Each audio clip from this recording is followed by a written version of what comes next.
नमस्कार। होली का पावन पर्व शीघ्र ही आने वाला है। 7 मार्च को पूर्णिमा होगी, जिसमें होली का दहन होगा। हमारे सारे पर्व बहुत ही महत्वपूर्ण हैं। प्रकृति, ज्योतिष और विज्ञान और मानव जीवन तीनों से जुड़े हुए हैं। लेकिन धीरे धीरे जो हमारी आधुनिक शिक्षा प्रणाली है और दूसरे साथ भौतिकता के साथ साथ जो आधुनिकता की दौड़ है, हम लोग अपने पर्वों में छिपे संदेश से अलग होते चले जा रहे हैं। देश में जब बांटने की प्रवृत्ति हुई, वर्गों में बांटा, जातियों में बांटा, तो त्यौहार भी बट गए। बचपन में हम लोग जब निबंध लिखा करते थे तो कहते थे कि साहब जो रक्षाबंधन है वो ब्राह्मणों का त्यौहार है, जो दीपावली है वो वैश्यों का त्यौहार है, जो विजयादशमी है वो क्षत्रियों का त्यौहार है, और होली को शूद्रों का त्यौहार कहते थे। मैंने एक दिन अपने वक्तव्य में बताया था कि शूद्र कौन है।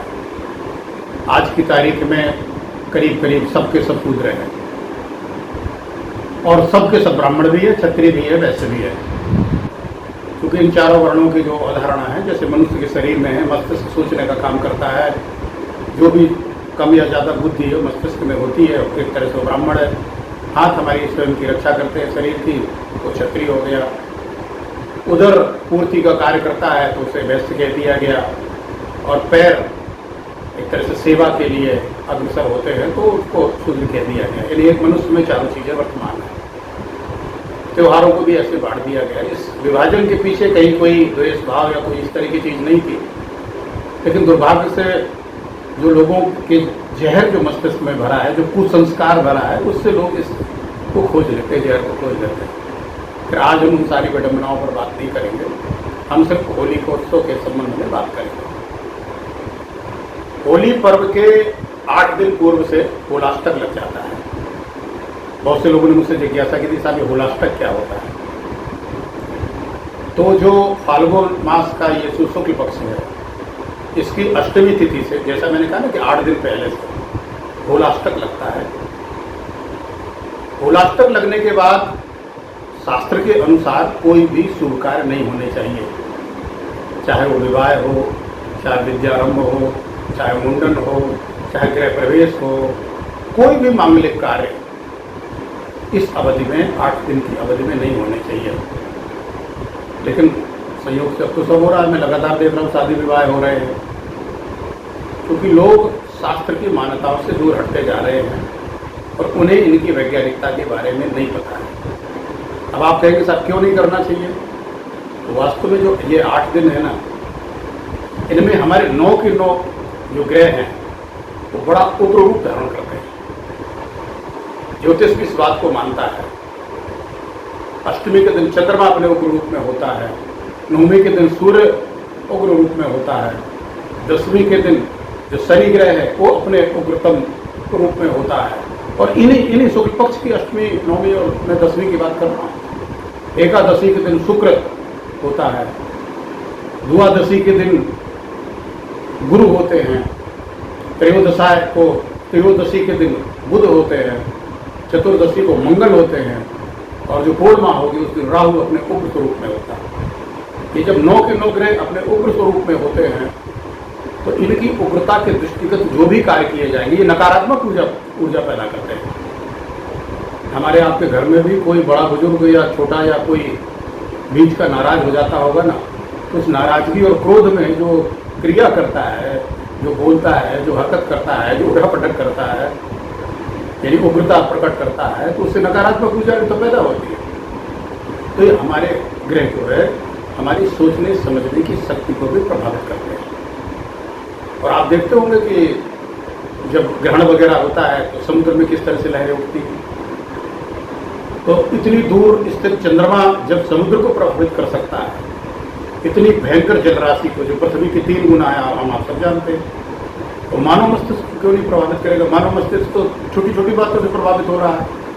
आजकल लोग छोटी छोटी बातों से बड़े बड़े समझदार, जिम्मेदार और बड़े बड़े पदों में रह चुके या बड़े बड़े पदों में बैठे हुए या बड़े बड़े पदों के लिए रोज लड़ाई लड़ने वाले लोग, कहीं किसी जगह की चौपाई दिख गई, कहीं कोई दोहा दिख गया, न समझ है न कुछ है, और साहब धैर्य खो बैठते हैं, नकारात्मक बातें समाज में फैलाना शुरू कर देते हैं, वर्ग भेद पैदा शुरू कर देते हैं, समरसता को ठेंगा दिखाना शुरू कर देते हैं। तो ये जो 9 ग्रह हैं जिससे हम सब घिरे हुए हैं, जब ये उग्र स्वभाव में होंगे तो ये शुभ कार्य नहीं होने चाहिए। इसलिए होलाष्टक में इन सब कार्यों को वर्जित किया जाता है। फिर भी लोग कर रहे हैं। खैर, मेरी शुभकामनाएं हैं उनको कोई इस तरह का कुप्रभाव ना हो। और जब ये होलाष्टक प्रारंभ होता है, यानी प्रथम दिन, तो गंगा जल से भूमि को शुद्ध करके सूखी लकड़ी, उपले और होली का एक दंड जो होली दहन का स्थान है, चौराहे पर स्थापित कर दिया जाता है। वर्तमान सरकार ने, क्या कहूँ, जो एक भारतीय जनता पार्टी है, उसने एक बड़ी अच्छी पहल की अपने कार्यकर्ताओं के माध्यम से कि साहब एक मोहल्ले की होली एक जगह जलनी चाहिए। बहुत अच्छी बात है, क्योंकि सारे त्यौहार हमारे समरसता के हैं, भेदभाव दूर करने के हैं। तो अलग अलग अपनी अपनी गली में अपने अपने, जैसे हम लोगों ने अपने अपने भगवान अपने अपने यहाँ रख लिए है, और सबको अपने अपने भगवान से मतलब है, दूसरे के भगवान से कोई लगाव नहीं है। तो ये एक पहल अच्छी हुई है इस बार जो है, और मैं समाचारों में देखता हूँ कि पहली बार इस तरह से लोग प्रयास कर रहे हैं। ये अच्छी चीज़ है। तो उस दिन ये चीज़ रख दी जाती है। दूसरा, क्या कारण, शास्त्रीय पक्ष क्या है इसका, मैंने ज्योतिषीय पक्ष बता दिया, ग्रहों की प्रतिकूल और उग्र स्थिति का।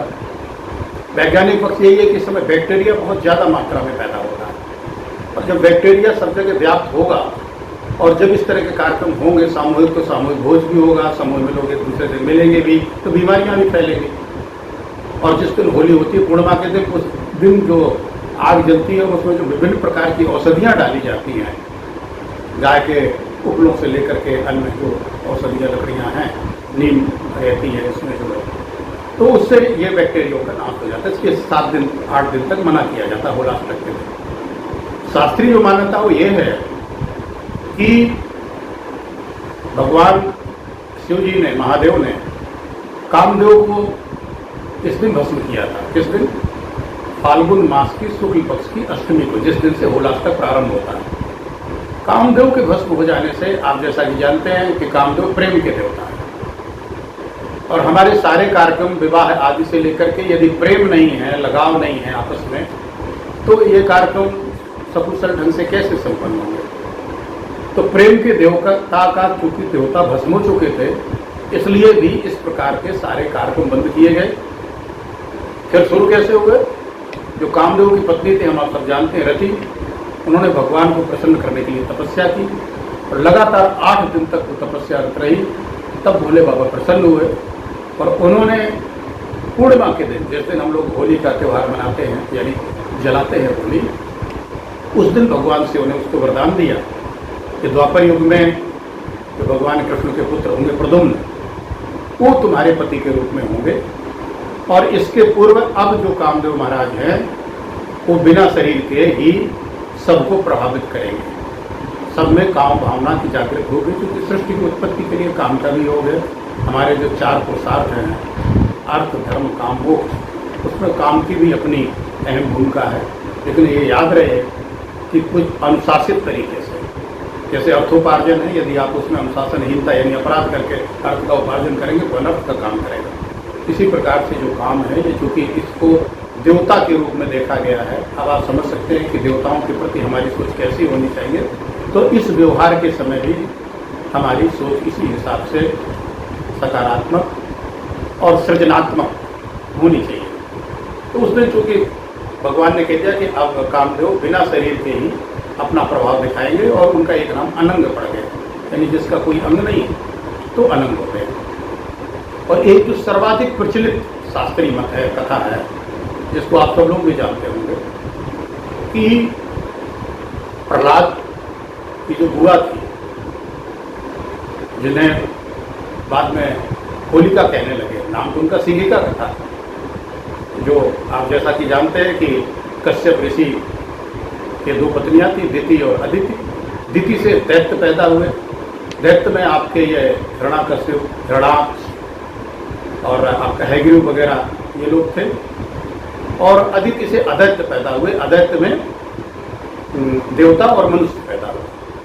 यानी जो मनुष्य हैं, हम सब लोग हैं देवताओं के, हम लोग एक माँ के पुत्र हैं, इसलिए हम लोग देवों की उपासना करते हैं। और जब सौतेले भाई हमारे दैत्य वगैरह अत्याचार करते हैं तो देव हमारी आकर के विभिन्न रूपों में अवतार लेकर के हमारी आपकी रक्षा करते हैं। तो इस प्रकार से जो हिरण्यकशिपु है, उनका जो बड़ा पुत्र था प्रहलाद, वैसे तो उनके 4 पुत्र थे, तो जो बड़ा पुत्र था प्रहलाद, दूसरे अनुलाद थे, सहलाद थे, हल्लाद थे, इस तरह से उनके 4 पुत्र थे। लेकिन जो प्रहलाद थे वो बड़े थे और भगवान विष्णु के भक्त थे। आप लोग जानते होंगे, एक कथा प्रचलित है कि प्रहलाद जब टहल रहे थे तो उन्होंने देखा कि कुंभकार कुम्हार अपने बर्तनों का भट्ठा लगाए हुए था और हाथ जोड़ करके प्रार्थना भी कर रहा था। तो बच्चे प्रहलाद ने पूछा कि दादा आप क्यों ये कर रहे हो? इसलिए कर रहे हो कि प्रार्थना की हमारा सब कुछ अच्छे से पक जाए। बोले कि नहीं बेटा, बड़ी भारी भूल हो गई है। बोले कि क्या भूल हुई है?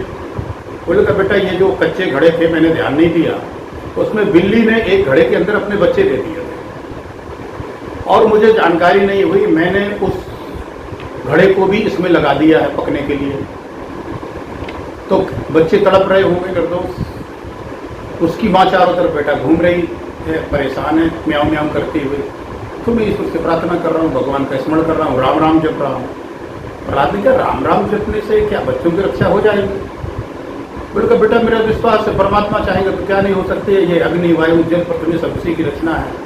वो चाहे तो इनको शांत कर सकता है, इनको प्रशांत कर सकता है, इसको क्लांत कर सकता है। बैठने अच्छा ऐसी बात है। बोले कब बाबा खोलोगे आप इसको? अभी आप बीच में क्यों नहीं खोल देते? बोले बेटा फिर मेरी जीविका का क्या होगा? अब तो लगा ही दी है मैंने, बच्चों को भी मरना होगा तो मर ही गए होंगे और अब सारे बर्तन बेकार हो जाएंगे तो मेरा तो पूरा एक समय का जो मतलब 1 वर्ष की कमाई सब व्यर्थ चली जाएगी। वो भी नहीं संभव है और अब संभावना भी नहीं बची है, सिर्फ ईश्वर ही चमत्कार कर सकते हैं। बच्चे प्रहलाद ने कहा, जो राजकुमार थे स्वयं, उन्होंने कहा कि दादा जब आपका ये खुलने लगे ना तो मुझे सूचना करिएगा। बोले कहा ठीक है। और जिस दिन वो पक करके शांत होकर के जब खोलने का अवसर आया तो प्रहलाद को बुलाया गया और खोलने पर प्रहलाद देखते क्या है कि जब वो घड़ा निकला तो वो घड़ा बिल्कुल कच्चा ज्यों का त्यों था, जिसमें बिल्ली के बच्चे थे और म्याऊं म्याऊं करते हुए सारे बच्चे बाहर आ गए। अब क्या था, प्रहलाद जो बच्चा था उसके अंदर एक दृढ़मति आ गई कि वास्तव में जो राम है, यानी जो भगवान का नाम है, बाद में दशरथ नंदन राम भी हुए, जमदग्नि पुत्र जामदग्नि राम भी हुए, जिन्हें बाद में हम लोग भगवान परशुराम के नाम से जानते हैं। राम जो ब्रह्म का भी सूचक है, तुलसीदास जी ने इन सब चीज़ों के लिए लिखा। उन्होंने यह भी कहा ना राम न सके नाम गुण गाई, यानी राम भी अपने नाम के गुणों का वर्णन नहीं कर सकते। रामचरितमानस में उन्होंने लिखा है, उन्होंने उदाहरण भी दिया है कि राम ने एक अहिल्या का उद्धार किया था, लेकिन जो राम का नाम है उसने पता नहीं लाखों लाखों करोड़ों करोड़ों लोगों का जीवन का उद्धार किया है। आदि आदि करके उन्होंने नाम की महिमा बताई है। तो ये जो नाम है ये ब्रह्म का नाम है, ईश्वर का नाम है, परमात्मा का नाम है, प्रभु का नाम है। और ये जब बेटे ने देखा तो अब फिर प्रहलाद को क्या था, राम राम जपने लगा। भगवान विष्णु से, जिनको हम लोग राम नाम से संबोधित करते हैं, जो अवतार लेते हैं विभिन्न युगों में, इनके जो प्रमुख रूप से 10 अवतार जिसे हम कहते हैं मान्य हैं। वैसे तो लोग 24 अवतार भी लिखते हैं, जिसमें प्रथम मत्स्यावतार है, जिसमें मनु महाराज की रक्षा की उन्होंने। और जो इदे हिरण्यकशिप और हिरण्याक्ष का जो भाई था हयग्रीव, जो वेदों को ले जाके सागर में छिपा दिया था, उसका वध किया मत्स्य रूप में ही भगवान विष्णु ने। दूसरा अवतार उन्होंने कूर्म का लिया, कच्छप का, यानी देवासुर संग्राम में जब समुद्र मंथन किया जाना था मंदराचल पर्वत की मथानी को, तो उसके बेस के रूप में भगवान कच्छप के रूप में भगवान विष्णु ने अवतार लिया और उस मथानी को अपने ऊपर वहन किया। इसके बाद उनका जो तीसरा अवतार हुआ भगवान का क्रम से, वो वराह अवतार हुआ। हम आप सब जानते हैं कि इसी हिरण्यकशिप का जो छोटा भाई था हिरण्याक्ष, वो पृथ्वी को पाताल में ले गया। तो भगवान ने वराह का रूप धारण करके और उस पृथ्वी को ला करके काशी से जोड़ दिया। मैं काशी पे कभी बहुत और आगे बातें करूंगा, इसलिए काशी को आप लोग सुनते होंगे कि ये पृथ्वी में नहीं, पृथ्वी से अलग है। और इसका जिक्र वाराह पुराण में है कि भगवान ने स्वयं पृथ्वी को पाताल से निकाल करके हिरण्याक्ष का वध करके, जो हिरण्यकशिप का छोटा भाई था, और ला करके काशी से जोड़ दिया। इस प्रकार से तो ये जो भगवान के विभिन्न अवतार हैं, ये छड़े अवतार हैं। इसके बाद जो भगवान का चतुर्थ अवतार है वो नरसिंह अवतार है। तो मैं जो प्रहलाद की बात बता रहा था, जब प्रहलाद ने राम नाम जपना शुरू किया, उसको तरह तरह से समझाया गया, उसके लिए आचार्य नियुक्त किए गए, आचार्य भी उसको इस बात से समझाते थे, लेकिन प्रहलाद ने तो चूंकि स्वयं अपनी आंखों से उस प्रभु के प्रभाव का स्पष्ट रूप से उदाहरण देखा था। इधर हिरण्याकश्यप अपने को भी देवता घोषित कर चुका था, तो उसने पहले तो पुत्र को बहुत समझाया बुझाया, नहीं माना, डांटा फटकारा, नहीं माना, तब उसको दंड देना शुरू किया। और लगातार 8 दिन तक उन्होंने भक्त प्रहलाद को तरह तरह से उसका उत्पीड़न किया। उसको हाथी के पैर के नीचे कुचलने की कोशिश की गई, कोशिश का कुचलाया गया, लेकिन जिसके रक्षक भगवान होंगे उसका क्या बिगड़ सकता है? जिसका कृपा निधान कृपा कर रहा होगा जिस पर, उसका कोई कुछ नहीं बिगाड़ सकता। जहरीले सर्प से दंश कराया गया, कटवाया गया, कुछ नहीं बच्चे पर फर्क पड़ा। पहाड़ से गिराया गया, पानी में डुबाया गया, विभिन्न प्रकार के उपाय किए गए।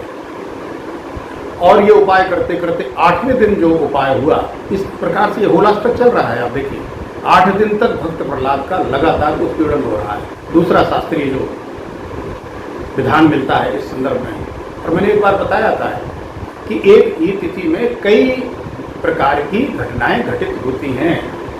इतिहास में भी ऐसा हुआ है और साहित्यिक जगत में, धार्मिक जगत में भी ऐसा हुआ है। जैसे एक ही तिथि को हो सकता है कई महापुरुष जन्म ले, कई महापुरुष होते हैं जो एक ही तिथि को जन्म लेते हैं, उसी तिथि को मृत्यु भी प्राप्त होती है। जैसे तुलसीदास जी, श्रावण शुक्ला सप्तमी को उनका जन्म हुआ, श्रावण शुक्ला सप्तमी को ही उन्होंने अपना शरीर छोड़ा।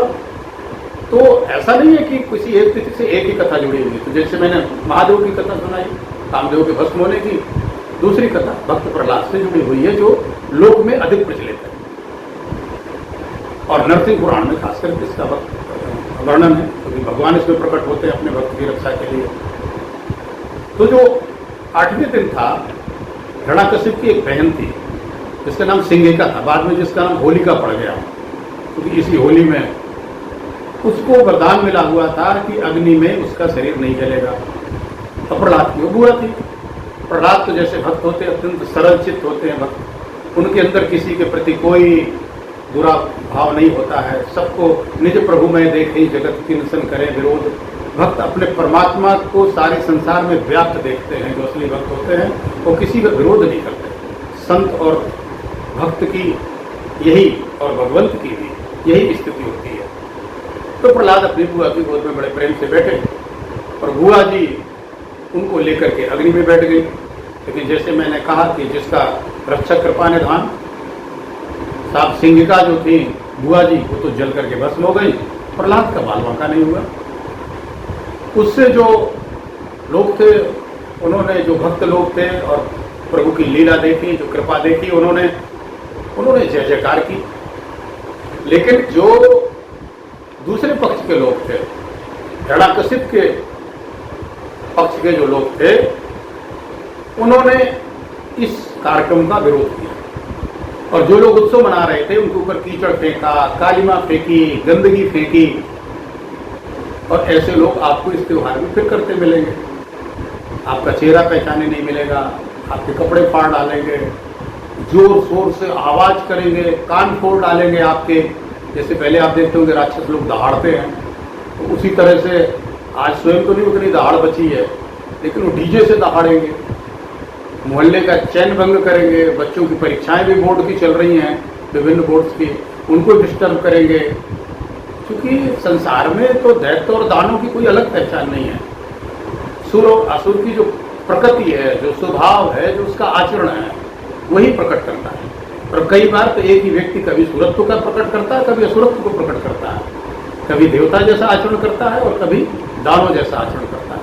और जब यही वृत्ति अधिक घर कर जाती है, तो जैसा मैं कह रहा था कि जो भक्त प्रहलाद की ओर के लोग थे, जो भक्त प्रहलाद के समर्थक थे, जो ईश्वर के समर्थक थे, उन्होंने तो उत्सव मनाया, गले मिले, आपस में मिठाइयाँ बांटी और सुंदर प्राकृतिक रंग लगाए, प्राकृतिक अबीर लगाए।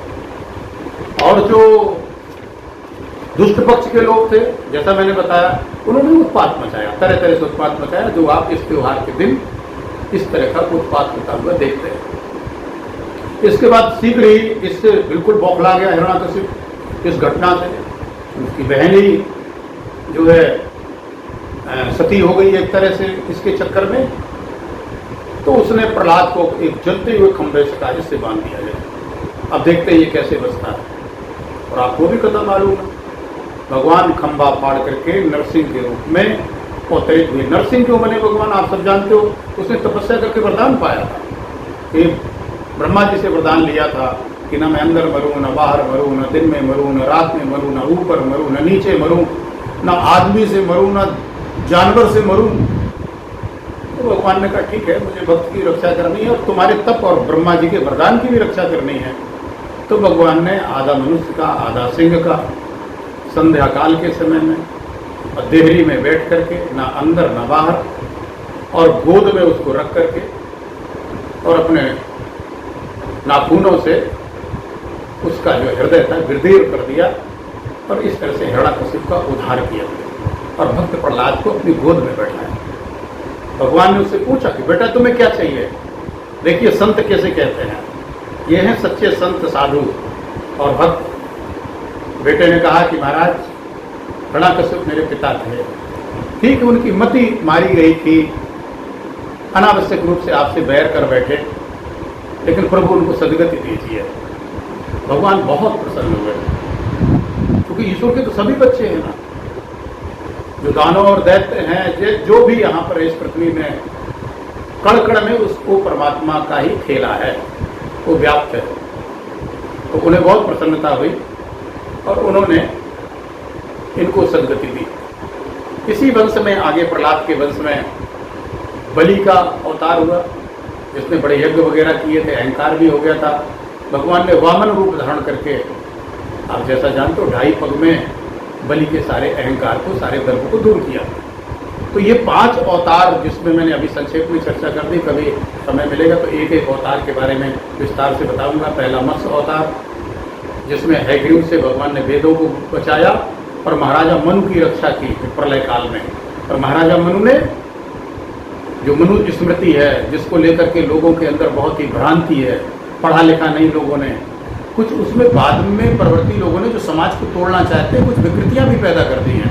क्योंकि मनु महाराज तो अब लिखने के उनकी कोई मोहर तो लगी नहीं है, तो कुछ ऐसी चीज़ें, हालांकि जो हमारे पास उसमें ऐसी कोई बात नहीं है प्राचीन, लेकिन कुछ ऐसा लोग चर्चा में आया है कि साहब किसी मनुस्मृति में इस तरह का लिखा है कि साहब अगर कोई इसको शुद्ध पढ़ लेगा तो शीशा उसके कान में डाल दीजिए गर्म करके, जो पॉसिबल ही नहीं है। कभी शीशे को आप पिघला ही नहीं सकते, जितना टेम्परेचर चाहिए आप उसको पिघला ही नहीं सकते। कान में डालने का क्या मतलब, आदमी मर जाएगा अगर वो सुन लेगा मनुस्मृति। ऐसी बातें कही गई हैं।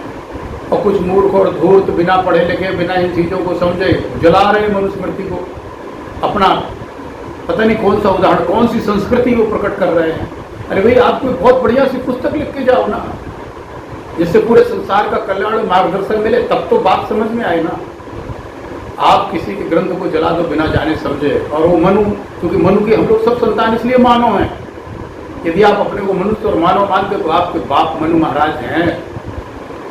अब आप अपने बाप को और जैसे ट्रीट करना चाहते हो, उसी हिसाब से आगे आपको प्राप्ति होगी। आप उसी हिसाब से आप अपने को उपेक्षित और प्रताड़ित महसूस करेंगे, क्योंकि आप अपने पिता से अलग हट रहे हो। तो मनु महाराज की रक्षा की। दूसरा मैंने बताया कूर्म का अवतार लिया, कच्छप का, जिसमें उन्होंने समुद्र मंथन में सहयोग दिया। तीसरा वाराह अवतार लिया, जिसमें पृथ्वी का उद्धार किया। चौथा यही जो मैंने बताया आपको, नरसिंह भगवान का अवतार आया। और 5वां वामन के रूप में आया। और प्रथम अवतार जो पूर्णकालिक, ये सारे अवतार क्षणिक थे, आए अपना काम किया चले गए। छठा जो अवतार हुआ भगवान परशुराम के रूप में हुआ, जो सतयुग के अंतिम चरण में और त्रेता के प्रथम चरण में वो अवतार हुआ। वर्तमान तक चिरंजीव, एकमात्र अवतार है भगवान विष्णु का जो चिरंजीव है। कभी उस पर लंबी चर्चा करेंगे। भगवान के रहते ही श्री रामावतार हुआ। राम जी को वो अपनी तपस्या की शक्ति और कुछ शस्त्र की शक्ति, जिसमें सारंग धनुष आदि दे करके भगवान ने कहा कि अब राम जी अपना काम करेंगे, और उन्होंने काम किया, रावण का वध किया। फिर कृष्ण का अवतार हुआ। कृष्ण के अवतार में तो भगवान थोड़ा और सक्रिय हुए भगवान परशुराम जी। उन्होंने कृष्ण को के जो गुरु थे संदीपनी, वो शिष्य थे भगवान परशुराम के, तो अपने शिष्य के यहाँ कृष्ण और बलदाऊ की शिक्षा कराई। बलदाऊ को अलग से भी भगवान परशुराम जी ने ज्ञान दिया। उनको जो गदा युद्ध था भगवान परशुराम ने सिखाया।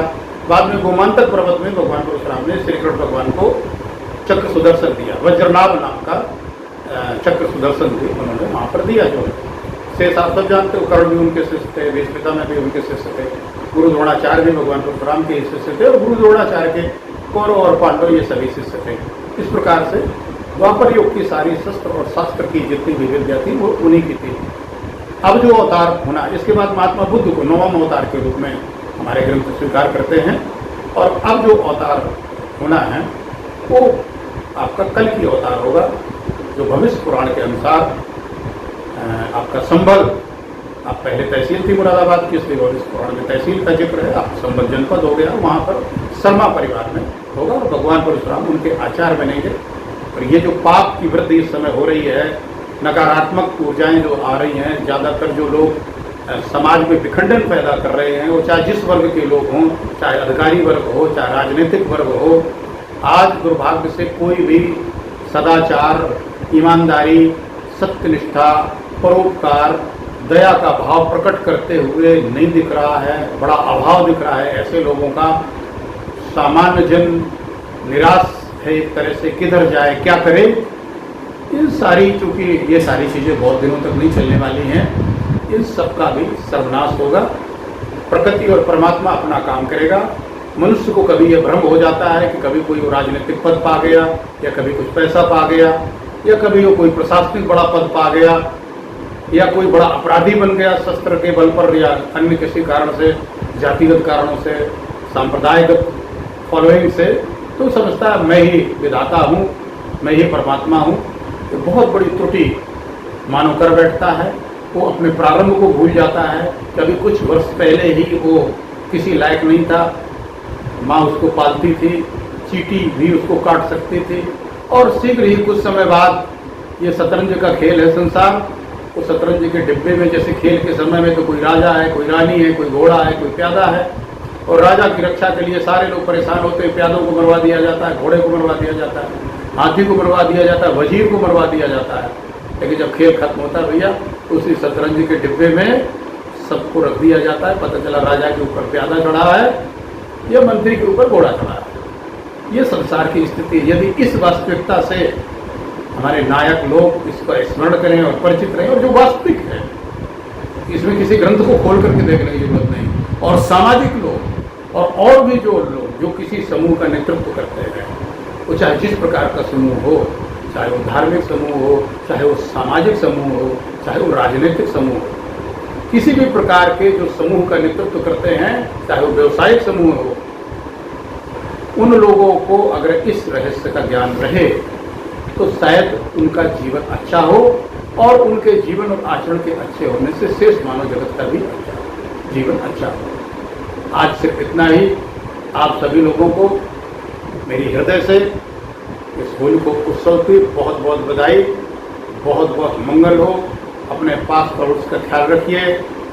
हम लोग पकवान और सब कुछ खाते रहें, कोई भूखा नंगा गरीब सूखा ना खा रहा हो।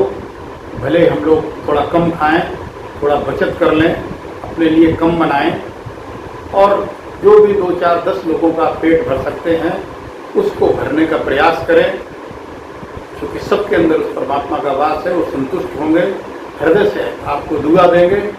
बड़े बड़े लोगों की मिजाज पुष्टि करने की बजाय हम लोग अपने छोटों का ख्याल रखें, क्योंकि परमात्मा का नाम दीन दयाल है, गरीब निवाज है। तो किसी रईस वेश की चिंता नहीं करता, किसी समर्थ के लिए वो नहीं ईश्वर परेशान होता। हम सब भी ऐसे लोगों पर ध्यान रखें, जिससे सबकी होली, ये होली का उत्सव, ये वसंत का उत्सव, ये नई फसल आने का उत्सव, ये नया वर्ष भी जो शीघ्र, अब देखिए हमारा चैत्र मास शुरू होगा, हमारा नया वर्ष जो प्रतिपदा का है वो प्रारंभ होगा। इस सबके लिए खुशहाली लाए। इसी शुभकामनाओं के साथ जय जय सीताराम, जय जय परशुराम, जय जय।